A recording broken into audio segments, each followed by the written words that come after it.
Quick reading for November the 17th to November 18th, water signs. So ang nakikita natin dito, huwag kang mabibigla ha dahil meron ditong offer agad-agad, no?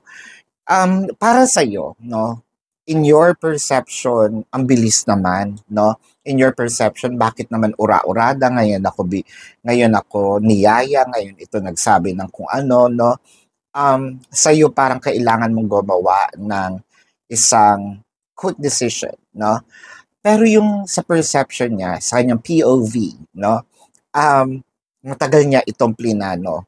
I feel like meron nitong sapat, no, na time frame para makita niya yung do's and don'ts. There you go.